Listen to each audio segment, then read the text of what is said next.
All right, welcome back, everybody. Thank you for tuning in. If you listened to yesterday's episode with Kyle, we're going to be going over the same topics today. Give you guys a different perspective on some 2025 rookie drafts, as well as some one-on-one player comparisons. But firstly, just going to shout out my page.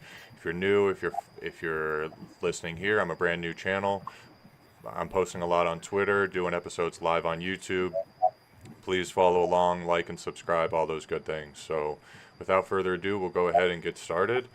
So for the 2025 rookie drafts, we have 3 drafts here. These are the same drafts that we talked about yesterday. 12-team Superflex drafts. The top 2 are full PPR, the bottom one being a half PPR tight end premium. So a little bit of a different perspective, but Superflex all across the board. Some very interesting results here that we're going to break down. But without further ado, I'm going to pass it right along to Brendan. I'll start off with you.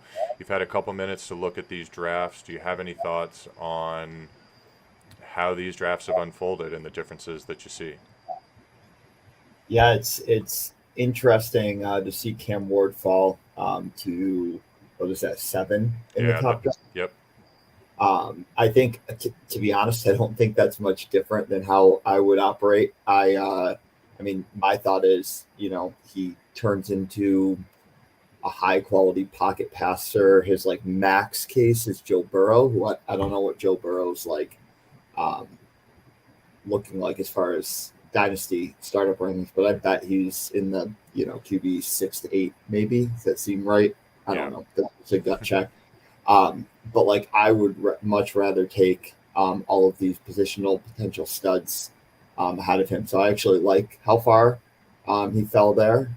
So that's definitely interesting, kind of happening right at the tier break where wide receivers and running backs start to jump into those lower tiers. I think probably is right where I would take Cam Ward.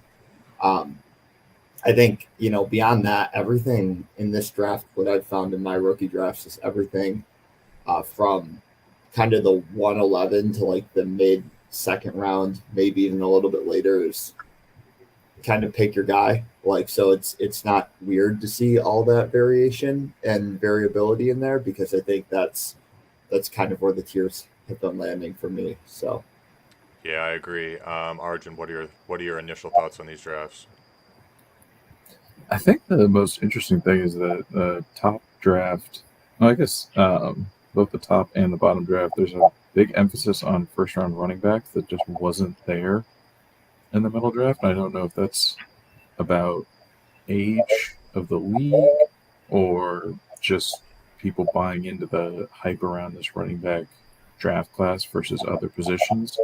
I would have expected things to fall more along the lines of our draft, which was 1 and 2 are running backs, but after that, uh, you wouldn't expect them to really pay off in the long term. You'd really be rather gun for a quarterback or receiver with your first pick and then try to snag a running back in the second. Yeah, I agreed.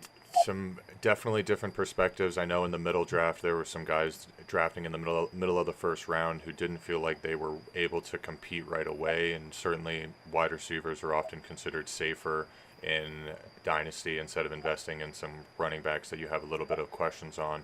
I think the big thing that stood out to me in some of the differences is where did Cam Scatabo fall? Did you end up taking him before some of these earlier wide receivers we saw in the bottom draft here that Scatabo actually went at the 202 above both Golden and Burden?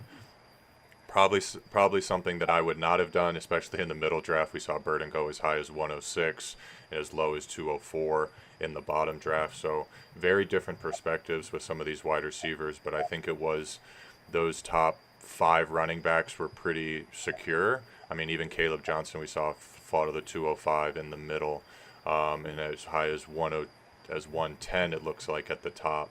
So very wide ranges in these middle tier guys after the top 3, 2 to 3 at each position. I think the other thing that stood out to me is Jackson Dart on top of where the Cam Ward fall, and we'll get to the Cam Ward comparison here in a little bit, and how high should he have gone, and would you even consider him at 102?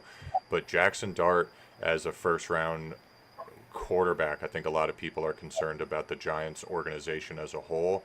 I certainly love having Malik Neighbors as my number one target and a top 3 dynasty wide receiver. But does he play right away? Does he get an opportunity to prove himself in year one? Can certainly understand somebody not wanting to draft a quarterback in the first round that you expect to sit an entire year, kind of very similar to the Michael Penix scenario of last year. But without further ado, I'm going to go ahead and start hopping into some of these individual topics and some of these individual discussions. And we'll get to some one-on-one comparisons a little bit later, especially some of these guys in the first round of the draft. I think a lot of people have questions about Harvey versus Johnson, Loveland versus Warren, for example. But I want to start with these wide receivers in the middle of the second round. Jaden Higgins, Trey Harris, and Jack Bech to the Raiders. A lot of people see all three of these guys. They're on the clock at the same time. When you're getting to that early to middle second round, there's very much a tier break after that. So I want to ask you guys about where you have them ranked. It does seem like Higgins and Harris kind of slot into the immediate wide receiver 2 role on their own team. Do they have an opportunity? Does Trey Harris have an opportunity to be the alpha in LA?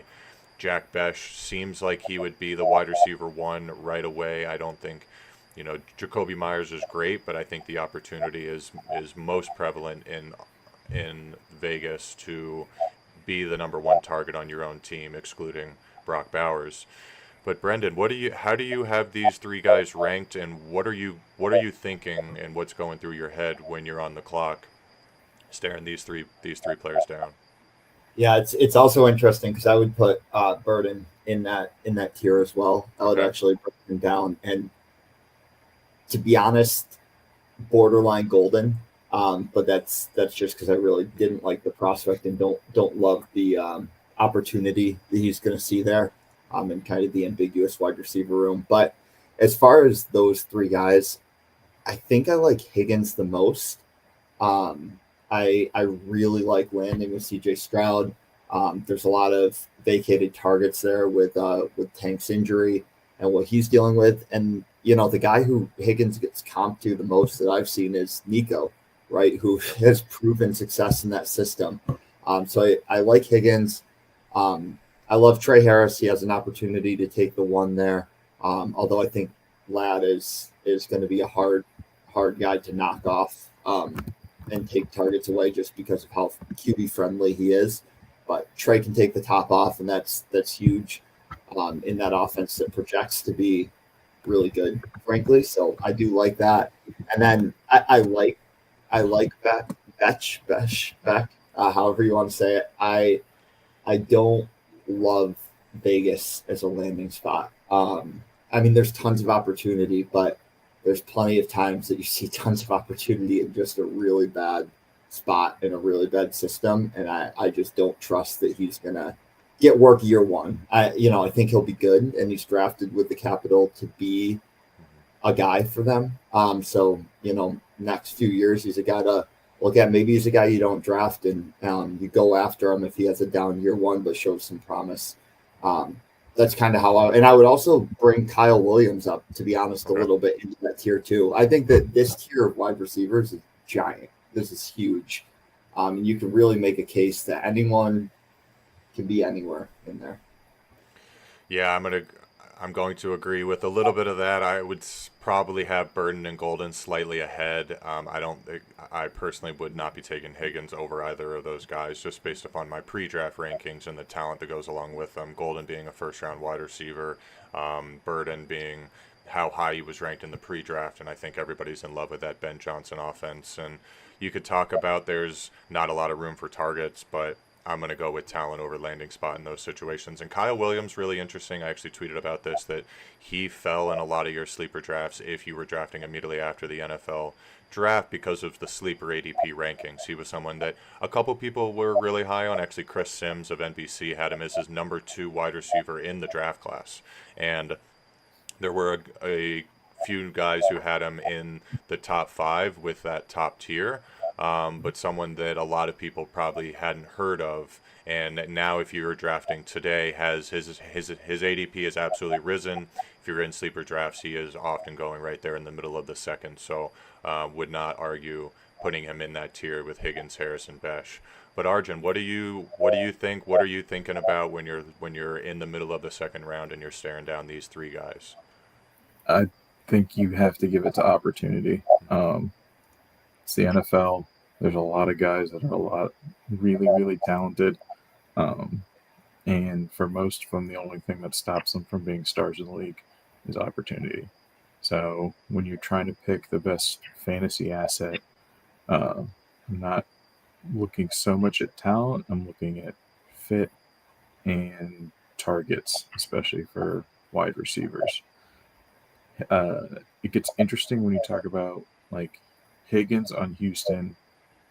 That's a crowded room, and there's a de facto wide receiver one.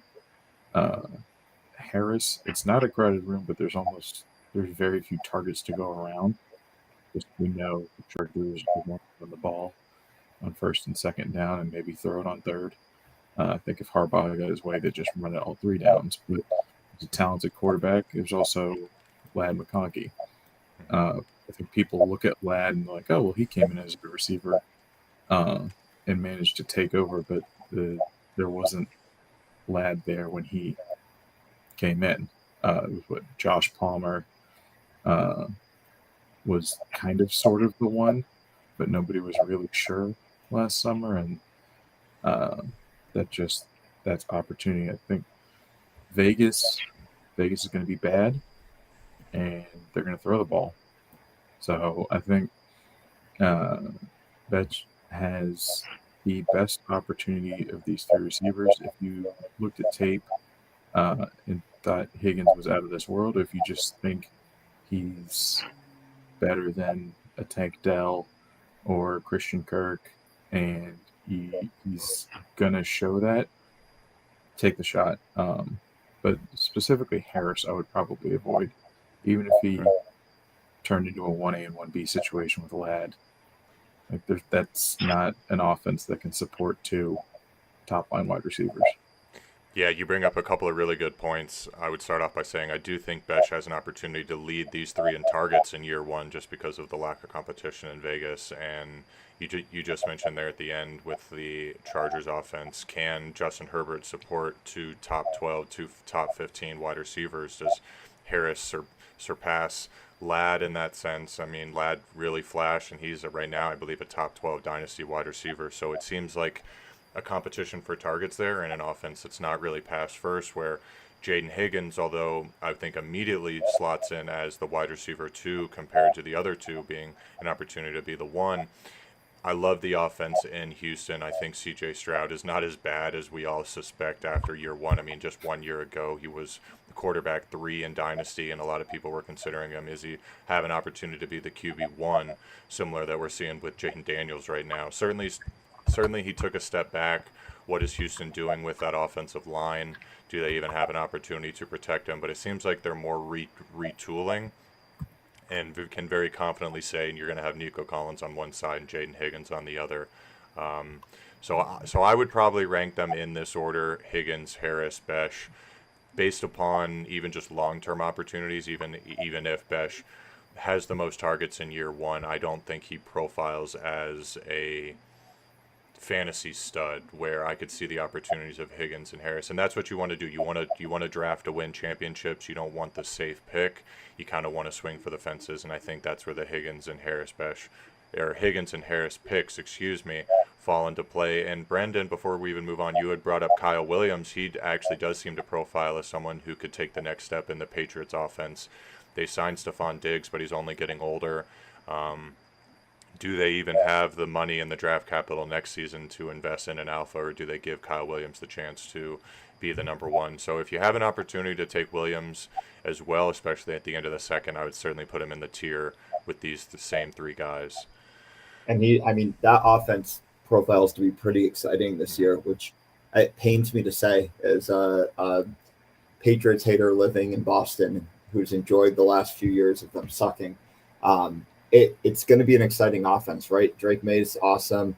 TreVeyon's going to be a huge piece of that game and give them a super athletic weapon that they haven't had. And Kyle Williams is someone who can take that job and can be the one.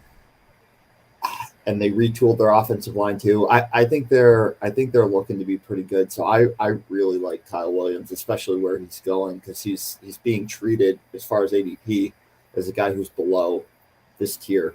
And I don't think that's the case. I'll believe it when I see it on New England having like a top 10 offense. That's something you're going to have to prove to me before I start investing. I was going to say, the last I saw, they're projected, I think, as the favorite in at least half their games. I think a lot of people are excited about what they're doing. TreVeyon Henderson was a really exciting pick. Very much surprised me as a Ramondre Stevenson owner, but just gives them another weapon. Kyle Williams, I think that offensive line it's looking good. And Mike, I think it's Mike Vrabel's really turning them around. And I think a lot of people have a lot of confidence in Drake May going into year 2 as being able to take the next step. Yeah, and it's kind of its market, right? Like everyone's down on them because they're the Patriots and they've sucked, and I think everyone enjoys hating the Patriots a little bit, so they're kind of trying to keep them down. But like, if the market's this low, if Kyle Williams was being drafted as the wide receiver 3, wide receiver 4, then I get the case for like maybe not taking that risk. But if you're shooting for upside, he feels like the guy to go at. I think we're thinking about the Patriots way. Even in the time of Tom Brady, you weren't spitting out top fantasy assets left, right, and center, right? You had Brady, but then the running back room was always really talented, but kind of a mess for fantasy because Belichick would just be rotating guys in and out. Outside of Brady and Gronk, there were no safe and bets. Randy Moss, they very much spread the ball around. It was very high. It was very hard to find a fantasy winner or to know when to start him, know when to pick him. I mean, obviously Julian Edelman was a guy everybody enjoyed in fantasy, but when's he gonna have his good games? Danny Amendola, some of these just kind of, especially in Dynasty, flex players. When can you start them? When can you not? But that was so long ago. I do think Mike Vrabel's going to play it or going to coach in that Patriots way, so to speak. But I do think Kyle Williams has the potential and at least should be in this tier, if not, above Higgins and Harris, but right there at the back end of the second round. And let's be honest, we're talking a second round rookie draft wide receiver. If you get a flex player that you can plug in half the season, you feel pretty good about that. I agree. That's absolutely true.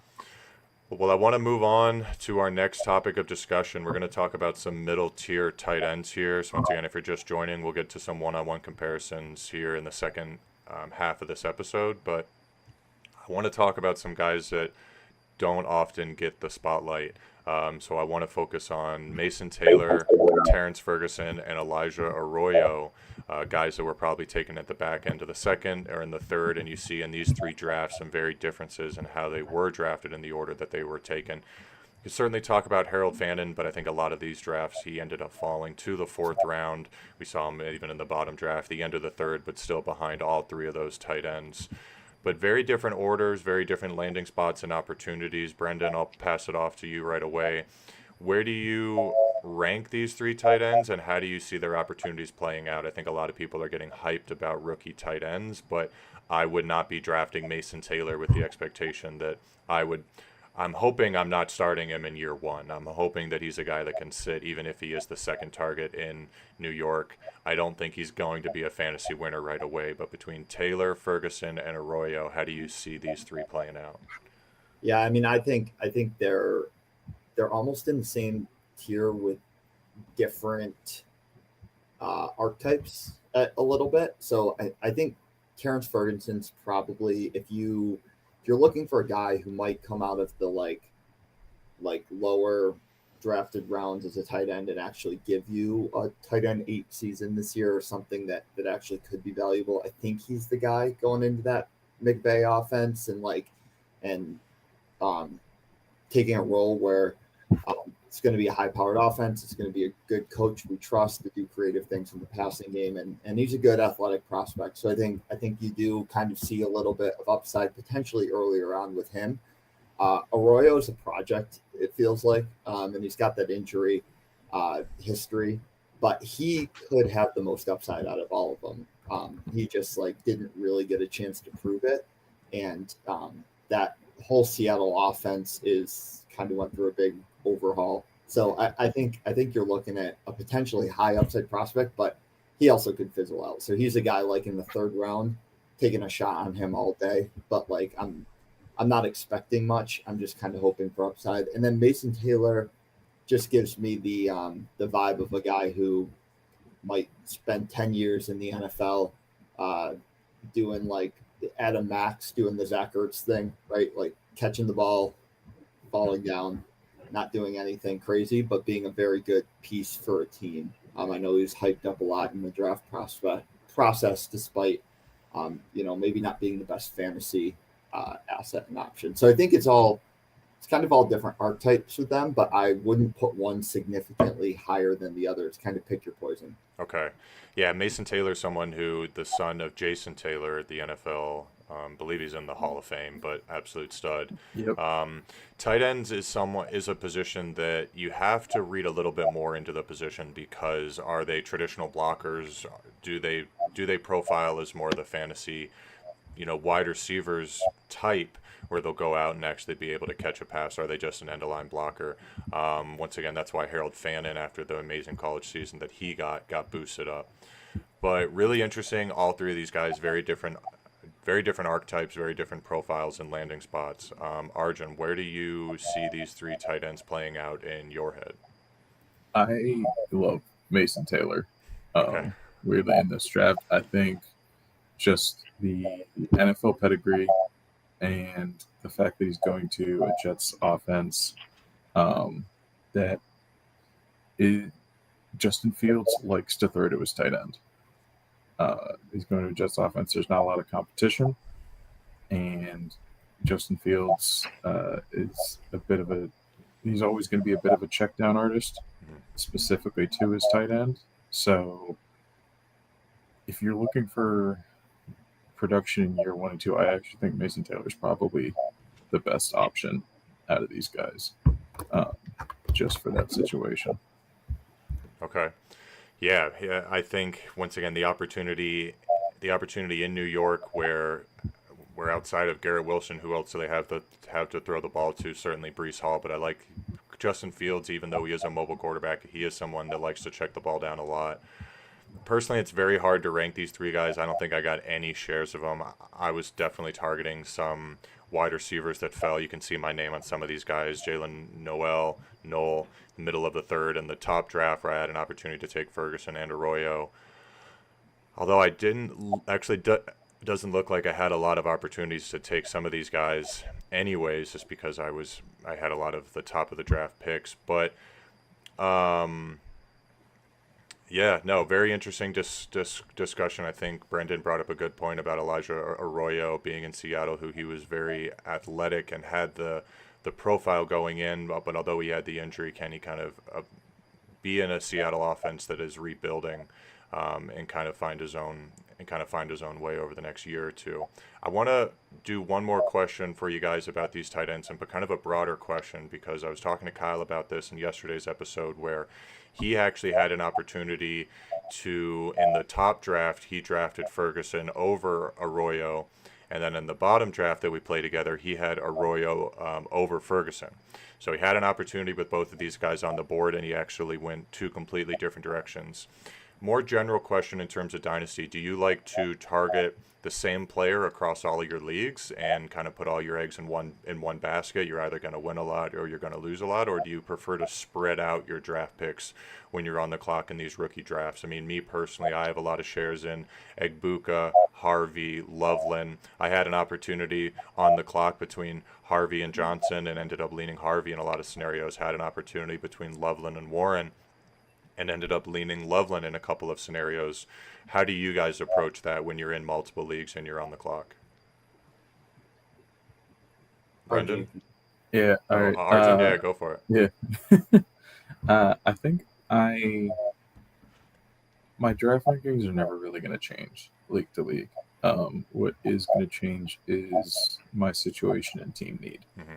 So if we're comparing tight ends or running backs or wide receivers within a specific position group, I'm always going to try to pick one guy that I think has the best opportunity, situation, and obviously talent.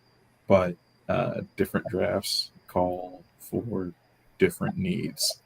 So some leagues I'm going to be desperately in need of a running back, and when that happens, you're probably going to take 3 or 4 shots, depending on how many picks you have. Same thing with quarterbacks. Receiver need, you could probably find something for the flex over the course of the season. So I might not dedicate a draft to a receiver, but I'm still always going to kind of pick the same guys. Okay. And Brendan, what about you? Do you like to go off your board, and whatever your board falls, that's how you're going to pick across all of your leagues, or do you like to spread it out, get one guy here, one guy there, depending upon how it falls, especially within the same position group? Yeah, I think when it's position group to position group, I do have differences in what I do, but I think I'm very much like if I believe in a player, I have my guys that I love, and I try to get them in every league. Puka is one example, but I just like, if it kind of happens. I feel like if you like draft someone as a rookie, or you have that like league where you find that breakout, then they become your guy, and you just like want them everywhere, regardless if that's a smart move or not. So I think that's what I end up doing, and it kind of happens the same for rookie drafts. I will diversify when I do like best ball. Like I'll look at different archetypes and different things that could happen in leagues where I'm looking at like putting money on the line versus more these leagues where it to me feels more of a pride thing than a money thing. So Yeah, it's very tough. Like, for example, I took Harvey over Kaleb Johnson in a couple leagues, and I was even thinking, like, if you do spread it out, say one league you need Harvey to, I need this guy to get 15 points, but I don't need him to get 20 because I'm going to lose in this other league that you're playing against him. And when you start to spread yourself thin that way, it can be tough to, when you're in so many leagues, having him in one league and playing against him in another. But I'm going to move right on to our next topic of some late round running backs. So after the obvious top 5 guys, and I'm going to exclude those day 2 running backs and early day 3 running backs. So let's take away Scatabo, Tootin, and even Jaden Blue, who I think the Dallas landing spot has a lot of people excited. He's definitely moved up in a lot of drafts, kind of seems to be that next guy off the board that we saw here in multiple cases. But give me a guy, one or two players that was a day 3 running back in the NFL draft, is a rookie round 3 or round 4 running back pick that you're really excited about. Maybe he has the opportunity in year 1. Maybe you see him as a handcuff going into year 2 because there's an aging running back in front of him. Give me a couple of names that you guys are really excited about. Brendan, you want to start us off? Yeah, I can start us off. I really like Ollie Gordon. Okay. I think that's a potential landing spot where they need a bigger bodied back. I mean, Achan's been good and he's great when he's on the field, but he has an injury history and he's smaller. So I think like, having Ollie Gordon there, he could fill like the Mostert role, right? Where he's on the goal line, he's getting touchdowns. And I could very much see him contributing even as close to year 1. Mm-hmm. And then I think the other guy is James, because I love James. Yep. their backs, just because something in the water out in San Francisco where they all decide to get soft tissue injuries. So I think last year in the league I had CMC, Jordan Mason, and Guriendo all on the same team and just was cycling through them. So I'll add one more to that for sure, just to stock up on Niners backs. Yeah, it seems like you're targeting those high-powered offenses, which that's what you want to do with some of these handcuffs or some of these backup running backs, where, once again, it's great to have a guy like, I'm trying to even just see some names here. Can't think of a guy that would stand out off the top of my head, but in offense, so let's say Trevor Etienne, obviously, 4th-round running back, he might not be as ranked as high as some of these guys, but when they do get the opportunity, an Ollie Gordon or a Jordan James on a high-powered offense, they have the opportunity to contribute right away and actually be fantasy contributors, once again, and be startable assets, not a guy that you're just, hey, I'm happy that I finally have a starting running back, but can I actually put this guy in my lineup to win a league? Oh, looks like we got somebody tuning in from Rome today. Shout out, ciao. Um, Arjun, give me a couple of names of round 3 or round 4 running back. Once again, one or two guys that you're really excited about based upon either year 1 potential or the potential even going into year 2 to maybe someday take the job and be a fantasy stud. I think you actually snagged the name I was thinking about in your last comment. I think Trevor Etienne is a very interesting case. If we're going to talk NFL pedigree, obviously his brothers on the Jaguars. Trevor actually underperformed his high school talent grade while at Georgia. Okay. Like he didn't do quite as much as people expected him to. That could either be he's overrated because of the last name, or maybe the situation there wasn't as positive. And as much as Chuba got paid, I don't know that we could trust the Panthers GM to always do the smart thing when it comes to contracts. And they just because he got paid doesn't mean they're gonna force him in there. And even then, he's had a little bit of an injury history. I don't think Rico's as big an obstacle as the RB2 as people are making it out to be. So as far as a late round flyer or somebody who maybe gets dropped mid-season or really at the beginning of the season when he comes out of camp as the RB3, I'm certainly going to be keeping my eye on ETN. Yeah, ETN's actually a good call out as maybe a guy who has the best opportunity in year 1 to start and contribute. Almost all these guys in your round 3 and round 4 of your rookie drafts have a veteran firmly supplanted or surpassed them in the depth chart. We can talk about Devin Neal to New Orleans, has waiting on Alvin Kamara to finally retire. We've been talking about that for years. DJ Giddens on the Colts, I think a lot of people are excited about, but Jonathan Taylor's looking good. I mean, he is a little bit injury prone, but as long as he's staying healthy, he's not losing that job. I think the guy that I'm going to call out is Kyle Monangai to the Chicago Bears. I believe the Bears were an offense that a lot of people were really excited about going into this draft to take a running back early as their RB1. I don't think a lot of people are in love with DeAndre Swift. He was someone that was considered a riser in value post-draft because of the lack of competition. But Kyle Monangai feels like he could be maybe that David Montgomery role within the Ben Johnson offense, and is a running back that you can get maybe even as an undrafted free agent. I'm seeing here in the bottom draft, looks like he went completely undrafted through 4 rounds. Certainly went undrafted in 3, and then in the top draft was taken in the middle of the 4th. So he might be out there on waivers. I do think even as a 7th round running back has an opportunity to contribute not only in year 1, but going forward. And if the Chicago Bears are as good as we all hope that they're going to be this next year, it's unlikely that they have the draft capital to go into next year's draft and get a first-round running back and possibly even a day 2 running back. But if Monangai impresses, he could very well have the job by the end of the year. Their offensive line leaves a lot to be desired. That's going to be the interesting thing too. DeAndre Swift, I get it. He's Mr. Soft Tissue. Like he always seems to have some hamstring quad thing going on, slowing him down. Bears O-line is a joke. It was a joke. We still need to see evidence that it's not a joke.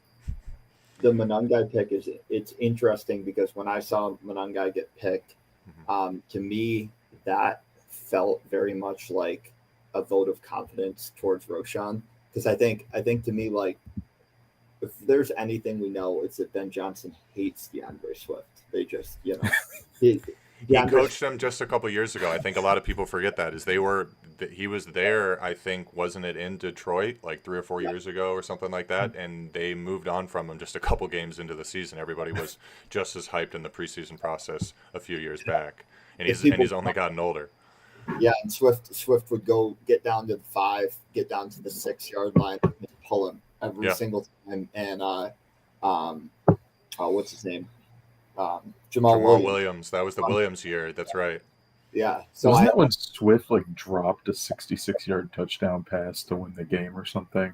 There's some monster. I don't recall, but I wouldn't be surprised. He dropped it in the end zone. And, from that point on, hated him. Yeah. So Monangai is like a smaller guy. He's 5'8". He's not potentially that big body back Mhm. that would run those goal lines in. But I think Roshan could be, and Roshan could kind of. I actually don't know Roshan's measurables, but I think he's a little bit bigger.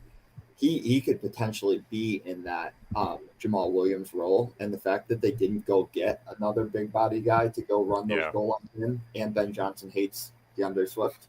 I think you have a really good opportunity for Roshan. I know it's a little bit of a tangent, but No, you bring up a good point as somebody who was considered a fantasy winner post NFL draft, and a lot of people were talking about DeAndre Swift because of the lack of competition. I think the people, excuse me, the people in the dynasty community were also bringing up Roshan Johnson as a guy who has an opportunity to still prove himself. There are a lot of running backs who get taken their rookie year, they don't flash, and they're immediately replaced. The NFL leash is so short, but Roshan Johnson still has an opportunity to prove himself with at least this next season. I think he'll be given an opportunity.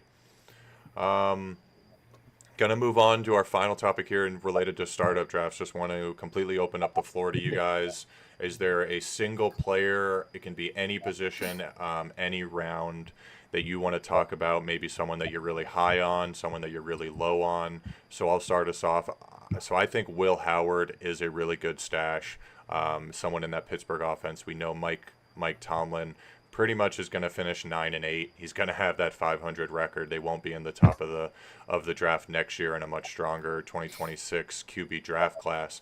But he only really has to beat out Mason Rudolph this year, even if he sits behind Rodgers. If they do finally end up signing him, I think Will Howard has the opportunity to be a starting quarterback by next season. So if you have a taxi spot, if you have an end of the bench spot in a super flex league that you can kind of just stash this guy, I think he's someone that I certainly have my eye on as once again, just a long-term stash and someone that has potential to be a starting quarterback in this league.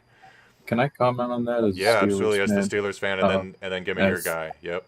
As the Steelers fan in the chat, I already hate Aaron Rodgers, and I don't know if that's going to change even if he comes to Pittsburgh. Pittsburgh as a city hates drama queens at quarterback. There's a relatively famous story about Ben Roethlisberger. Early in his career, obviously he was the QB1 in Pittsburgh, and he got into a fight with the bouncers at a bar in downtown because they were charging a $5 cover, and he decided he was too good for a $5 cover.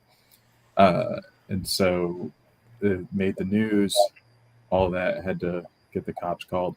And then for the rest of the season, that bar decided to waive the $5 cover for all Pittsburgh Steelers not named Ben Roethlisberger. That's a pretty great story. I believe So it. the city does not put up with prima donna bullshit. Okay. just And it'll receivers. even the wide receivers, they kind of hide it.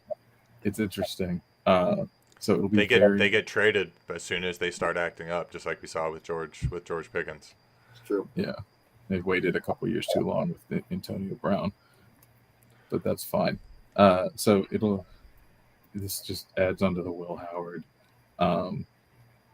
train that Aaron Rodgers isn't going to be there more than a year. I think he's going to wear out his welcome if he even shows up real quick. Well, Arjun, let me leave it on you. Do you have one player outside of Will Howard that, once again, any round and any position that you're maybe higher on or lower on than consensus that we haven't talked about already? I think I'm lower on Hampton.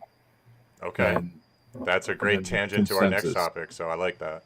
I think the Chargers running back room is crowded, and a lot of guys are left for dead in that space, and they just kind of assume Hampton's going to take all of the carries, and I don't think that's their MO. I think their MO is to have 2 or 3 guys running at any one time, and it makes it really hard for anyone to be super fantasy relevant.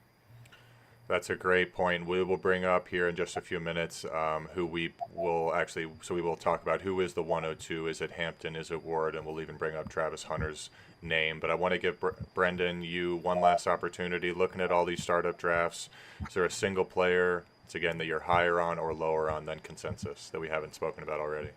Yeah, I won't talk about Pat Bryant. I'm high on him, but I imagine you've talked about him because I know you're high on him as well. I am.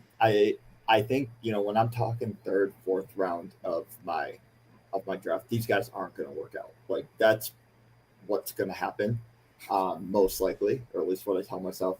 So I really like Tesla. I don't know if it's the mullet or what, but I think he was traded up for.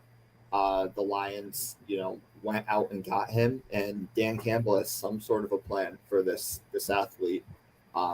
So I'm looking for upside here and super high powered offense. I know there isn't much target share to go around in that offense, but when you trade up and you take a wide receiver in the third, it's probably not going to work. But I would rather go for that upside with a guy who I think potentially fits that Lions system and that Lions culture really well. Yeah, and he's already flashing in training camp. The reports are he's looking great. And, is he the next Jameson Williams replacement? Although Williams is really old, he was someone that was considered on the trade block not too long ago and someone that we're kind of waiting to continue to emerge. And it's kind of been this slow process coming into the league. So I like that Tesla pick. Does he have an opportunity, even being the wide receiver 3, to flash and to prove himself? But as you said, they did trade up for him. He is someone that the team is really excited about. So I'm going to move right along. We got a quick question in the comment about a possible trade. I'm going to transition us over here to a new window. Give me a quick second here. We're going to talk about, I'll pull this up so you guys can see. We have a question about Breece Hall versus Bucky Irving. And what is the value? Who would you rather have between these two guys? And would you, if you were trying to move up from Breece to get Bucky, what is that difference? I mean, right here we see him almost neck and neck. The question in the chat is, would you offer Breece in a second for Bucky Irving? Me personally, I don't think I would. I think that's a little too pricey for me. If you're really interested in moving off of Breece for injury or trade concerns, would you maybe offer a third? But just kind of give me your general comparisons or general thoughts when you're looking at Breece versus Bucky. Who wants to start for me? Me? Sure, Arjun. Right. Let me hear it. It's interesting. It's how far they fall. And Breece They're right Hall, next to each coming other. into this season, was expected to be what everyone thought was going to be the RB1 coming into last season. And now he's getting traded with picks for Bucky Irving. Not to say Bucky's not talented, but it's just with a lot of pedigree lost over the course of the season. I don't know that I'd be super excited to give up on him just yet, but I think he's at a bit of a low point. Maybe wait a couple games into the season before you try to offload him. Yeah, it feels like you're selling Breece really low. Just 1 year ago, he was absolutely considered a top 5 dynasty running back. So it seems like you're maybe giving up a little early, but I can understand the concerns. And Bucky himself, I think, is a late round rookie draft pick. Can he hold on to the job? They certainly didn't bring in anybody else, and I'm not too concerned about White. I've even seen some tweets about Sean Tucker being a grab or being a waiver wire ad because they've basically given up on Rachaad White. So I think both of these guys are a stud. I don't think I would be spending a lot of draft capital to move off of one for another. I think it's too early in the offseason, and Breece has really just taken a hit here in the last couple of months, especially with all the trade rumors surrounding the draft. So, Brendan, do you have any quick thoughts on Breece versus Bucky? Yeah, I was just actually looking up the stats from this year. Breece finished as the RB17 in 16 games played, and Bucky finished as the RB15 in 17 games played. Okay.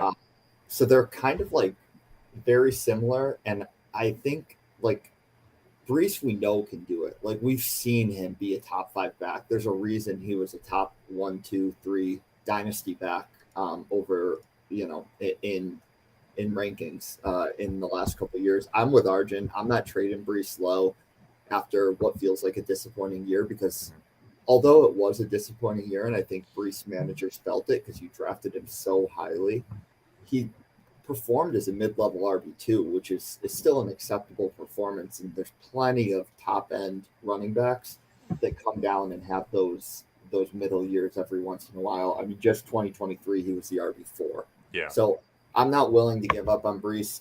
Probably Breece to me is just a hold, because you're not going to get the value you want from him. And I think his upside is too high to trade away for nothing. No, that's a great point, and a lot of people I think will often give up on these running backs too early when they have a down year, or pretty much any player in the offseason. You get a little nervous. Are they going to contribute, or are they going to continue? Having that trend. But I do think Breece Hall is someone that's absolutely ready for kind of that bounce back season. Before we get to our next topic of the 102, which is we're going to start to get to our one-on-one player comparisons, we have one more comment in the chat that I want to touch on, and it's TreVeyon Henderson. And how do you guys feel about him challenging both Ramondre Stevenson and Gibson? Actually, that name was brought up. I don't think Gibson is much of a competition for TreVeyon Henderson, but do you feel like Henderson has the job from day one? Do you really feel like there is a lot of competition there? We talked earlier about the Patriots offense and the Patriots way, never really leaning too heavy on one guy, but I love TreVeyon Henderson as an amazing pass blocker, as a pass catcher out of the backfield, just really seems to be this do-it-all back. Do you feel like Henderson has the job and it's his to lose, or do you feel like there is some serious competition there in New England? It's hard to go against Ohio State running back pedigree. Those guys tend to be really good in the league. Stevenson is talented. I think Gibson's more just going to be a pain, stealing a lot of third down touches and receptions from whoever the RB1 And that was the specific comment here, is do you feel like TreVeyon Henderson can challenge Gibson immediately as the third down back and also challenge Ramondre for the primary touches? I think they probably want him to be more of a challenge for Ramondre for the primary touches. And I think it'd be very interesting to see a lot of teams have started doing this, like swapping series bit with running backs, where one guy will take the first two series, just kind of like what the Rams were doing towards the end of the season with Kyron and Corum, where they put one guy in and let him run out the whole series, no matter what happens. So I could see that happening for the Patriots. Yeah, it's interesting. I actually think Henderson profiles as that third down back because of, I mentioned earlier, his amazing pass blocking ability. He was considered the best pass blocking running back of the draft class, and then once again considered one of the best pass catching running backs. But I think he's way too talented to keep off the field. So, as a rookie, does he start the season as the third down back? Do they let Stevenson, as the veteran, continue to take a majority of the workload until they find out in practice that Henderson is clearly the more talented back? Because we all know Stevenson has had his fumbling troubles, for as long as he's been in the league. So how long do they keep riding him? I think it's not too long before Henderson becomes a three-down back and only really gets pulled for occasional scenarios, but absolutely has the opportunity to play on every single down. Brendan, any quick thoughts on TreVeyon Henderson and the New England Patriots offense with the competition of Stevenson and Gibson? No, I agree. If you can find someone in your league that's remotely concerned about Stevenson or Gibson and they have TreVeyon Henderson, please go make that trade and get him, because Ramondre's had his time, and he's 27 years old. He's never really done it. He's been good, but he's never really done it. And Gibson, I don't know. He hasn't been relevant really in 3 years. Definitely not on the Patriots, other than 1 or 2 games. So I'm even wondering, is Gibson rosterable in Dynasty? I haven't seen him. Maybe, but yeah. But Arjun, what were you gonna say? He's a freak athlete. I think we got to remember that about Gibson, is that he's the converted receiver, and Washington didn't really know how to use him. New England hasn't quite figured out how to use him, but as far as just like an ex-athlete, if you can get the ball in his hands, he can do some crazy stuff. So he's always kind of a threat, even if he's not going to be a traditional RB2 or RB3. No, I agree. And besides the fact that both of these running backs have about 20 pounds on TreVeyon Henderson, I do think he is the most talented running back in this room from day one. Do the Patriots want to bring him in slow? How many opportunities does he get? But I think it won't take long for them to know that he is the most talented that they'll see in practice and to give him all the opportunities. I want to move on to our one-on-one player comparisons, and the one that I tweeted out actually was, who do you guys have as the unanimous 102 in rookie draft classes, or excuse me, rookie drafts? And we were talking about Superflex earlier. So if you're just joining us, we broke down some Superflex rookie drafts in multiple leagues, did some late round looks and late round comparisons. But I want to get to the kind of the cream of the crop, some of these guys that in your first round you are staring down some pretty tough decisions. Now, Brendan, I'm going to start with you because you, I know, are a quarterback hater. You do not like drafting quarterbacks in Superflex leagues and in Dynasty altogether. So I want to pose this question, as typically people will say that quarterbacks are safer when it comes to Superflex leagues and running backs are a bit of a gamble. But we all have heard that if Genty was not in this draft class, that Hampton would have been the clear RB1. Do you feel like Hampton is actually the safer pick over Ward? And just give me your discussions on who would you take as the 102. I know who you would take, but give me your thoughts. Yeah. No, I do feel like Hampton is much safer. I think if you look at first round running backs drafted over the past 5+ years, especially since the running back position kind of has gotten shifted down in the draft, the guys that really go out and get in that first round, every single one is pretty much a hit. Like it's very hard to find the misses. And last year's class was not valuable, but Bijan and Gibbs, those are your RB1 and 2 in Dynasty right now, or borderline. There wasn't a first round back in the class after that, but Najee, people forget how good Najee was his rookie and sophomore year. He went RB4 his rookie year, and he went RB12 his second year. He was incredible. In 2020, I forget. Neither Clyde or JT were first rounds, right? They dropped into the second. I don't remember draft Clyde capital. was first. I think Clyde was end of the first. Was CEH under the first? Yeah. Yeah, he was like the last pick. But even Clyde was a major disappointment, and he was the RB22 his first year in the league. So I just think these first round running backs are as safe as you can get in Dynasty, and I would never pass up a first round running back to take a quarterback prospect like Ward. Like if Ward becomes Matt Stafford, right? Matt Stafford is been in the NFL. He's established. He's a great quarterback, incredible arm talent. If Ward becomes Matt Stafford, you've got the QB 10 through 15 every year with some spikes, like for years, right? And that's great. But like, I can go trade for that. I can give a end of the second to go get a quarterback for my playoff run.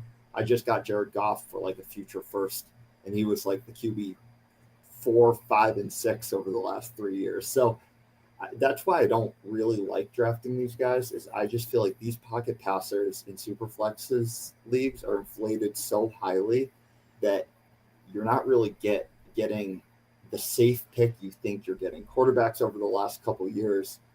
Sorry for my rant, but Sanford, I'm passionate about this. Here's first round quarterbacks over the last years. You had CJ Stroud, who had a phenomenal rookie year, but he finished QB 11 in year 1 and QB 18 in year 2. That's middle of the road QB 2.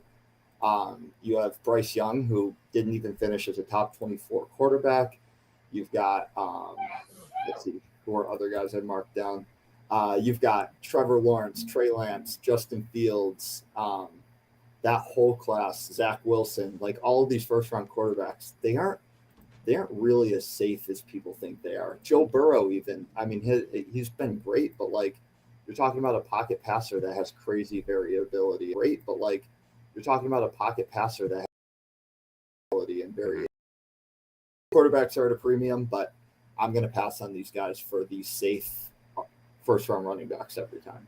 Well, and I think that's the thing, is that Cam Ward isn't projected to have the ceiling as maybe, we can talk about next year's quarterback class on another episode, but an Arch Manning or even a quote unquote generational talent of a Kaleb Williams and a Jaden Daniels, who I think would have had serious conversations for the 101 even against Ashton Genty, simply because, as we're talking about, what is the safer pick in Superflex. But Cam Ward does profile as kind of that QB2, 12 to 24. I think that's a very solid projection, but it's very tough. I think he has a long road ahead of him, especially on the Tennessee Titans with the lack of weapons to get into the top 10 to the top 12. But Arjun, what do you feel? Do you agree with Brendan? Do you feel like the running back in this scenario, who often there's a lot more variability, maybe even only a 3 to 4 year lifespan in the NFL versus Cam Ward could have a 10, 15 year career? Do you feel like Hampton is the safer pick when it comes to a Superflex draft? No. No? Okay. So, number one overall quarterbacks, there was a study a couple years ago, and they have like a 50% hit rate on making a Pro Bowl as like the measure of they were somewhat successful in the league.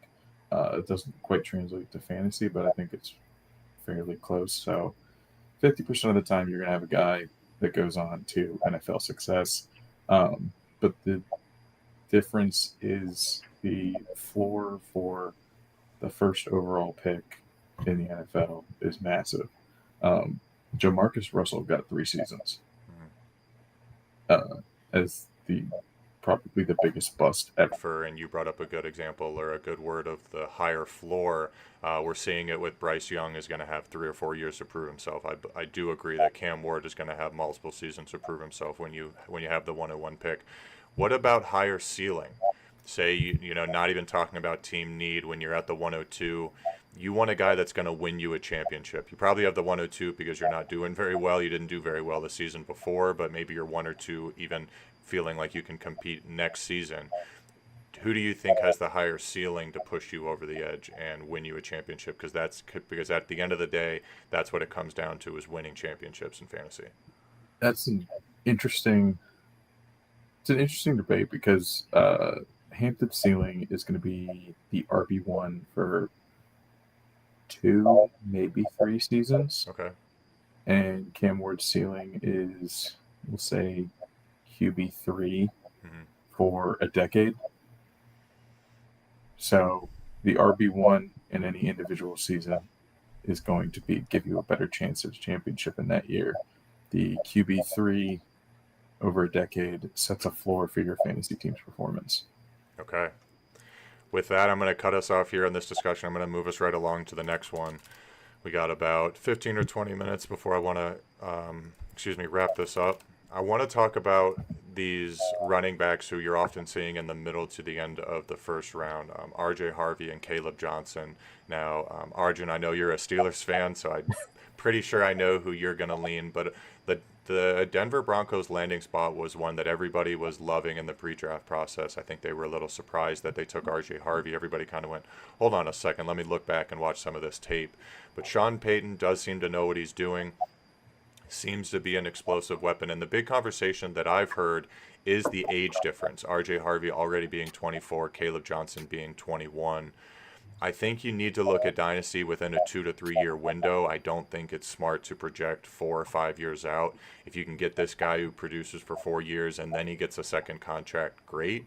But Arjun, let me go right to you. If you're staring down the draft, I feel like you would lean Kaleb Johnson based upon your Steelers at heart.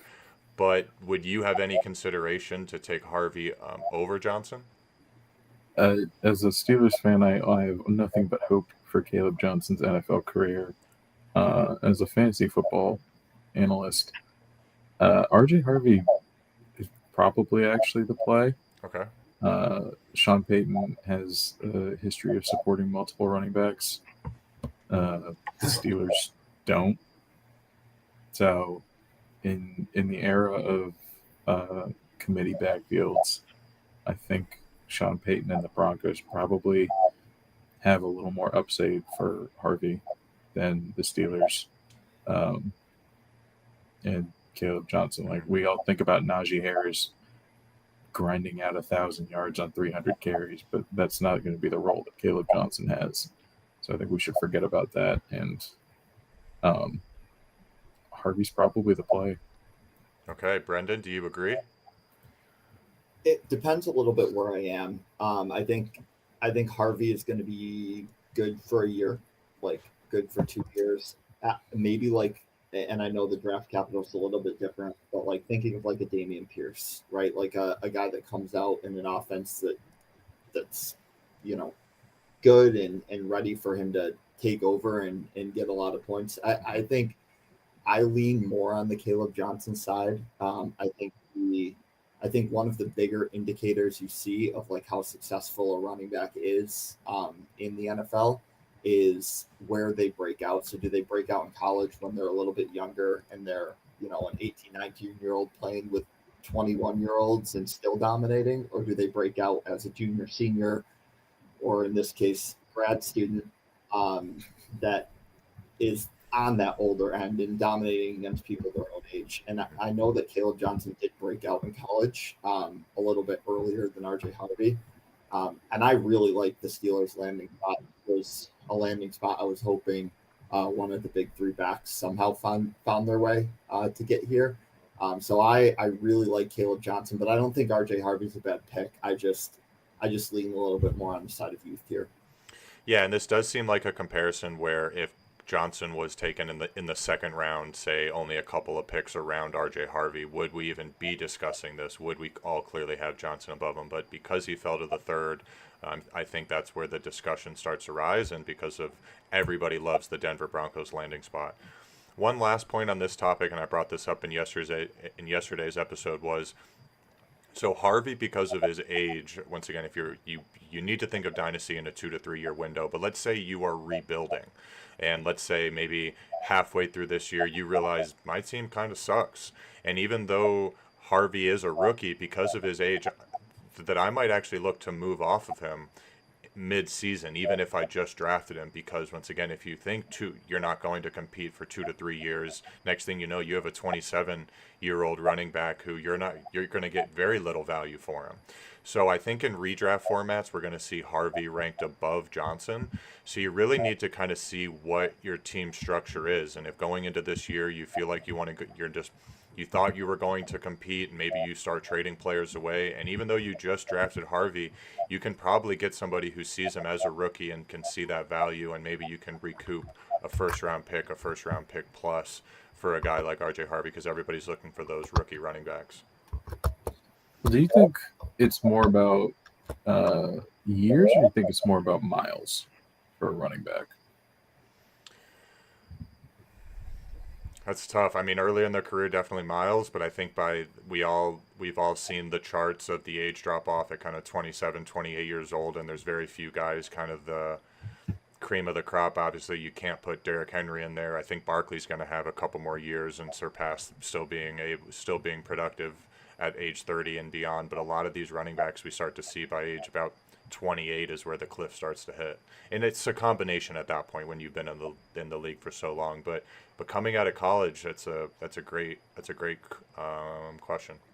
I think a lot of it too is those contracts are about timing, right? Like we've even seen if the market's good or bad, getting that second contract is so much about like timing and who's on the free agent market and what that rookie draft class looks like. And if you are able to get that second deal and a team puts money into you, you're going to get the opportunity, which is king for running backs actually performing. So I think it's almost like getting to that second contract and being able to like time it right where you are able to hit the market and keep going is where you see those running backs successful in their late 20s.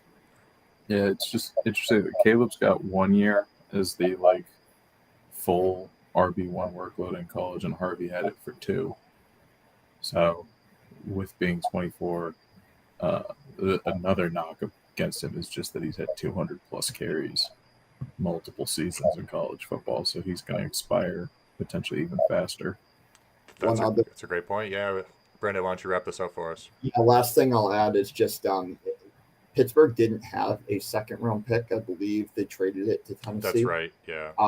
So, and we know that Sean Payton's a guy who's just going to go get his guy that he like wants and wants to have. So I don't read too much into the fall end of the third versus the second, but just something to think about. Okay. I'm going to throw a bit of a curveball at you guys. I know we spoke about some player comparisons here, and we got about 15 minutes here before I want to wrap this up. But we have a question in the chat of TreVeyon Henderson versus Quinshon Judkins.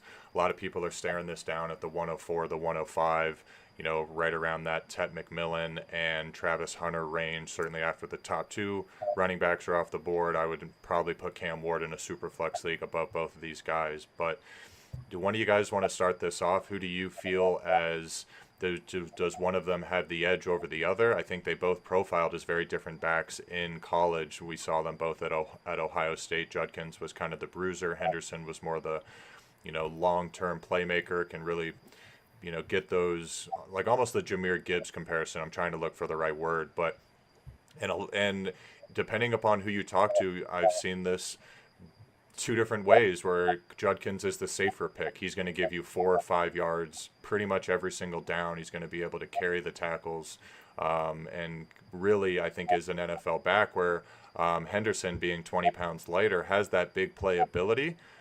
Does his body hold up, even just a landing spot in New England? We've been talking about that a lot today. When do you guys want to start this off?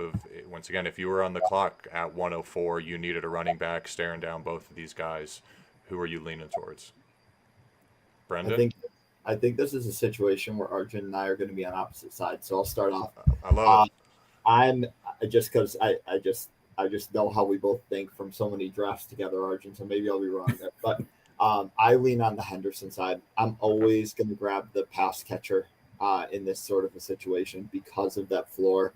I think Judkins gets comped a lot to Nick Chubb, which makes sense given the landing spot and how he profiles. No one's Nick Chubb. Like Nick Chubb and Derrick Henry were complete outliers as non-pass catching running backs. They can have those top 3 performances. It's really more rare that happens than likely. So I lean on the pass catching just because I feel like that's a safer floor. Okay. We are actually on the same side on this one, not necessarily because of the pass catching. It's just very rare that it makes sense to invest in a Cleveland Brown.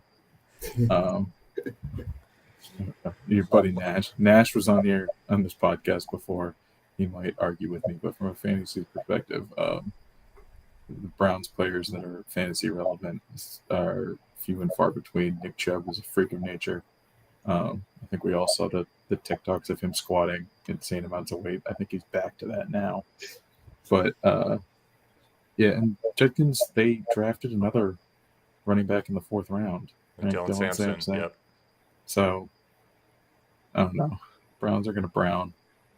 I'd go Henderson. Now, Judkins showed his pass catching ability. I remember hearing about this in the college that he was at before Ohio State, and I think it kind of got overshadowed by TreVeyon Henderson. And I think that's the thing that you guys are both falling on, is that big play ability, the ability to kind of win you a league. And although Judkins may be considered the safer pick, you're drafting to win.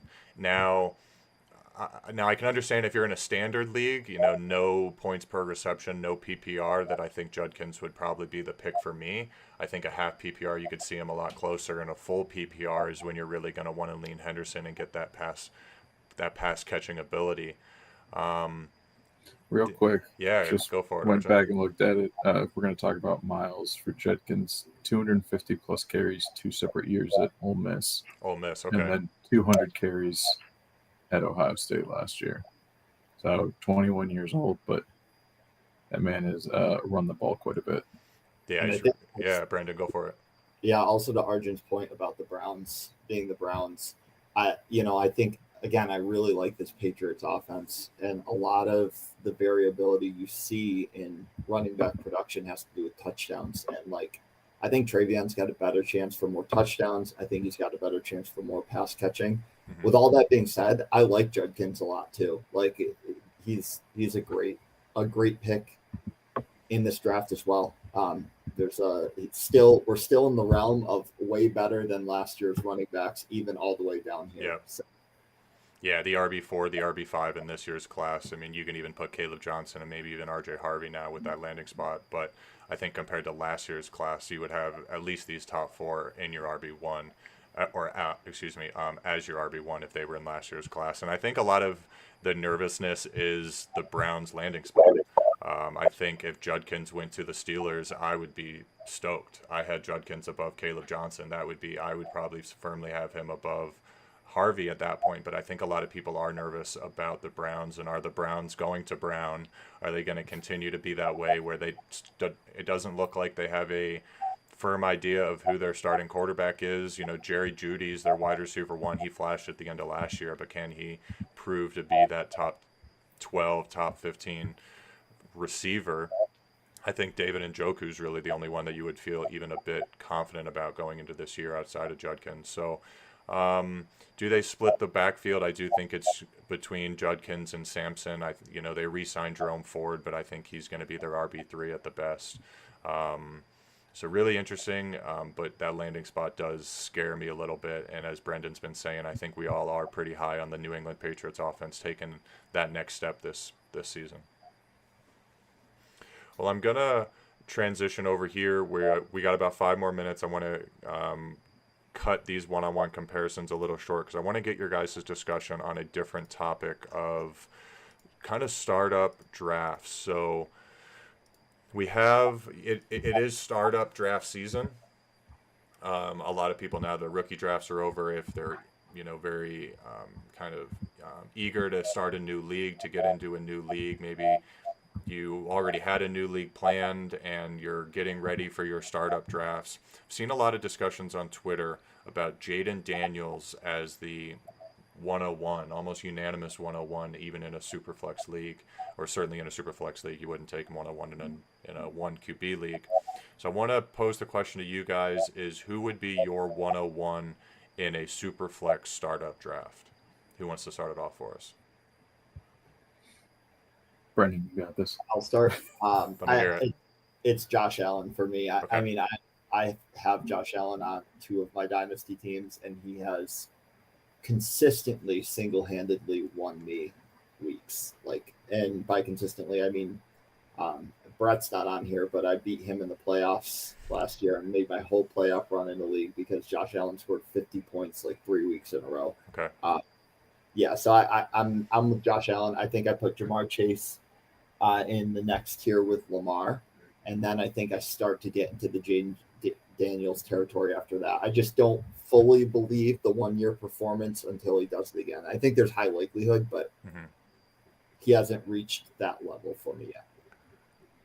And Arjun? I think I have to agree with Josh Allen. There's an interesting thought exercise. We haven't really pushed down the what happens to running quarterbacks that are in the league for a while. Up until the last 10 years, running quarterbacks were Randall Cunningham, Mike Vick. There weren't few and far between. So now we can't really learn from them what the average running quarterback is going to do because there were no average running quarterbacks before. And Josh Allen at 29, Lamar Jackson at 28. We just don't know how long these guys are going to last as runners. But just because we don't know, you still kind of have to go take them. Take Josh Allen or Lamar.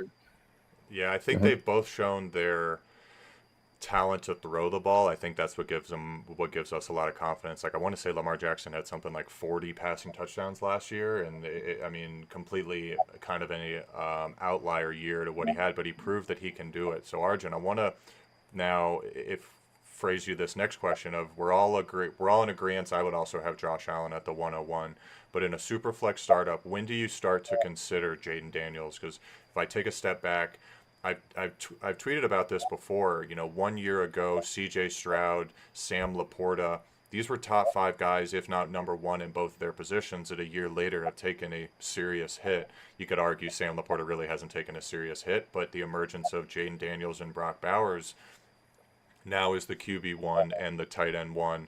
I think the Brock Bowers discussion is for another day. Does Loveland or Warren have the chance to surpass him? But do we think Jaden Daniels is going to be a top 5 quarterback this time next year where I would feel pretty confident that both Josh Allen and Lamar Jackson are. So, assuming that Josh Allen goes 101, Arjun, when do you start to consider Jaden Daniels? Do you have him at 102? Kind of give me your top 4 or 5. Kind of talk that out for me on a startup draft. I think it's Josh Allen, and then you have to look. My next tier is Lamar, Jefferson, and Chase. Okay. It's probably Chase, then Jackson, then Jefferson, just because of injuries. I put Jaden Daniels in the same tier as Malik Neighbors. Okay. Like a step down from there, but not making it out of the top 10.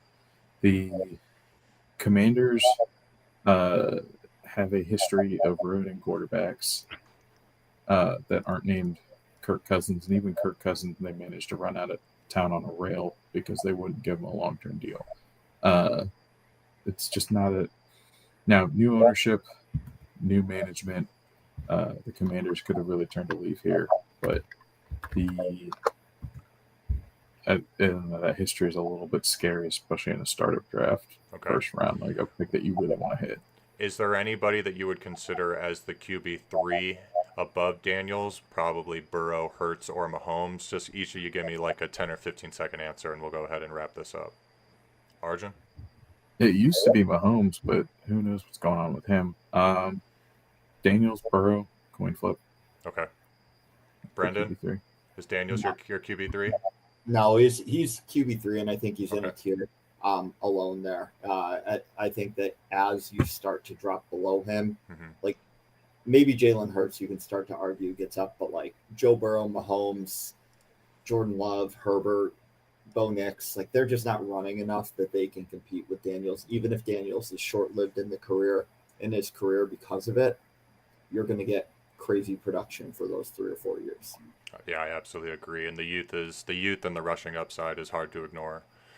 Well, with that, I'm going to go ahead and round this out. Thank you both, Brendan and Arjun, for coming on. Some really great discussions today about rookie startup drafts and some rookie values. Some rookie, not startup drafts. You guys get the idea. But if you're still listening, if you've been listening today, please follow along. Fairly new channel. I post a lot to Twitter, do a lot of streams live on YouTube with different guests all the time. Try to keep it really fact-based and let you guys kind of build out your own opinions. But with that, go ahead and say thank you all for coming and take